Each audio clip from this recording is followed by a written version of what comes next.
भाइयों, 7वीं बार मोदी जी सैनिकों के साथ दिवाली मनाने पहुंचे और दिवाली क्या, टैंक पर घूमने, सलामी देने, भाषण देने में ही पूरी दिवाली गुजार दी। मोदी जी के कैमरा प्रेम को तो दुनिया जान गई है, सिवाय पब्लिसिटी स्टंट के और कुछ नहीं करते।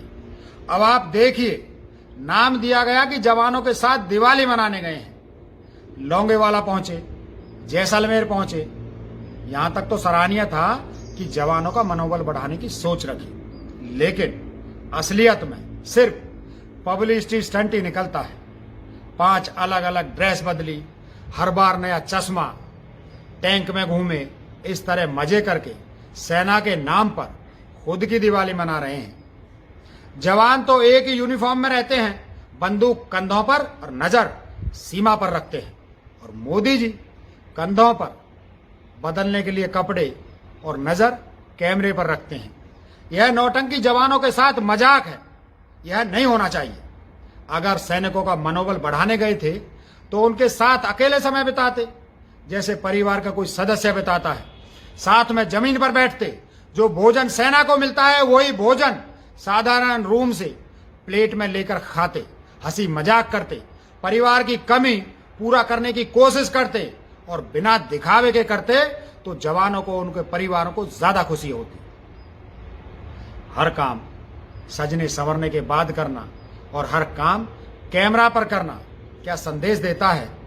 यही कि आप उनसे बेहतर जिंदगी जी रहे हैं। आपके पास फोटो खींचने वाले लोग ज्यादा हैं, आपके आगे पीछे मीडिया घूमती है। अपनी पद प्रतिष्ठा का रौब दिखाने से सेना का मनोबल नहीं बढ़ेगा मोदी जी। सेना का मनोबल उनके लिए बेहतर देश बनाने से बढ़ेगा। डिफेंस बजट में डोमेस्टिक कंपनी को खड़ा करने से देश की ताकत बढ़ेगी। अंबानी घराने की चमचागिरी करने से नहीं बढ़ेगी। सैनिकों को ज्यादा सुविधाएं और उनके बच्चों को बेहतर माहौल देने से सैनिक खुश होंगे। किस वहम में देश को डाल रखा है और किस में खुद डूबे हो।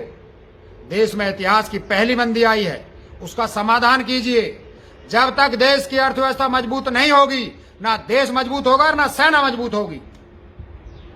देश की अर्थव्यवस्था कमजोर होने से आप बांग्लादेश, पाकिस्तान, श्रीलंका की बराबरी से खड़े हो गए हैं। क्या इससे सेना का मनोबल बढ़ेगा? नहीं, आप सिर्फ सेना के सामने और सेना के नाम पर नौटंकी कर रहे हो।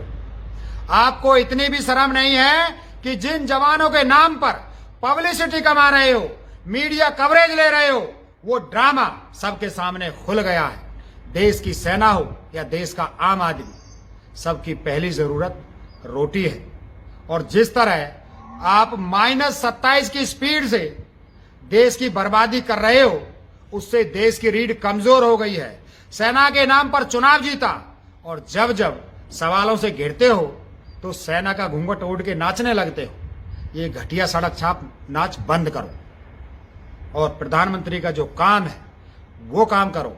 सेना को देशभक्ति दिखाने की जरूरत नहीं है, तुम्हारे 2 कौड़ी के तमाशे की जरूरत नहीं है। सेना ने ताकतवर के सामने भी सीना खोल के रख दिया और कुछ बदतमीजों के 2 टुकड़े कर दिए थे। उस सेना को तुम्हारे 5 जोड़ी कपड़ों में से, 5 चश्मों से और टैंक की सवारी से उत्साह नहीं मिलता। तुम संसद से जब चीन को हद में रहने की चेतावनी देते, तब सेना का मनोबल बढ़ता।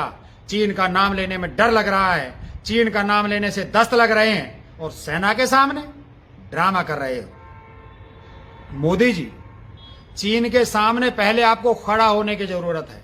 सेना तो हमेशा से वहीं खड़ी रहती है। चीन से 22 जवानों को हत्या का बदला कब लेंगे, इसकी बात कीजिए। यह अनारकली बने मत नाचिए और दिन भर कॉस्ट्यूम चेंज मत कीजिए।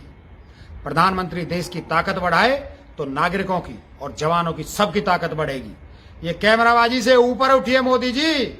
प्रधानमंत्री पद की गरिमा रखना सीखिए। जिस संसद को माथा टेका था, इतिहास की सबसे घिनौनी संसदीय कार्रवाई खड़ी करके उसी संसद को कलंकित कर डाला। इसलिए ये दिखावे के स्टंट करना छोड़कर अर्थव्यवस्था की बात कीजिए और किराए के टट्टुओं को भी कोई रोजगार दीजिए।